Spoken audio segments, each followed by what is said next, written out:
the chair recognizes the gentlelady from North Carolina, Ms. Fox, for 5 minutes.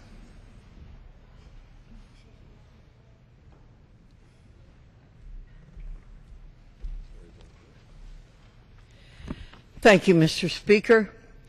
Mr. Speaker, I rise today to talk about H.R. 899, the Unfunded Mandates Information and Transparency Act, which will be considered by the House later this week. I realize, Mr. Speaker, that this name doesn't come trippingly off the tongue, but it is an important piece of legislation. Every year, federal agencies impose thousands of regulatory mandates on local governments and small businesses. Those mandates are often costly, stretching city and state budgets and making it harder for businesses in North Carolina and around the country to grow and add jobs. UMita will force Washington to think much more carefully about regulatory costs before passing them on to small businesses and local governments. This bill will ensure that regulations are enacted only when the benefits to be gleaned by a rule outweigh the cost imposed by the rule. Ultimately, this bill is about transparency and accountability, something Democrats and Republicans can support with equal fervor. Mr. Speaker, I began the process of writing this legislation in 2007. Knowing that it takes a lot of creativity and hard work to pass legislation, I sat down with my staff to think about legislative ideas that could gain sufficient bipartisan support to be enacted. We started looking at the Unfunded Mandates Reform Act of 1995, which cleared a Republican Congress before being signed by President Clinton. UMRA was a model for bipartisan legislating, so we looked to it for ideas. The guiding principle of UMRA was that the American people would be better served by a government that regulates only on the basis of good information, including a cost-benefit analysis.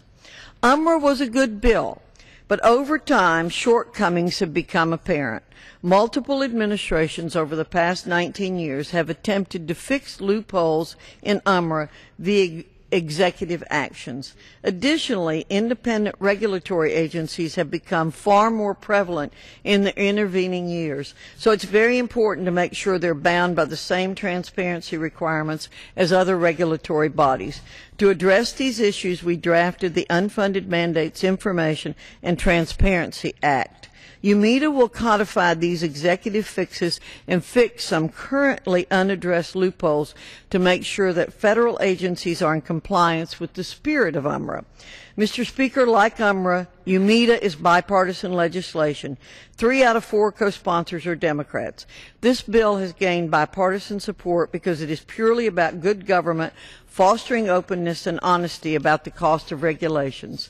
Specifically, UMita will require government's independent regulatory agencies to analyze the costs of their proposed mandates before they're imposed on the public, treat changes to conditions of grant aid as mandates, guarantee the public always has the opportunity to weigh in on regulations, and equip Congress and the American people with better tools to determine the true cost of regulations. Finally, H.R. 899 will ensure government is held accountable for following these rules. If the requirements set forth by UMRA and UMita are not met, a judicial stay may be placed upon regulations. UMita is a bipartisan solution to a bipartisan problem, unaccountable federal agencies damaging our economy with poorly considered regulations. I look forward to broad support from my colleagues from both sides of the aisle when it is considered on Friday. I yield back.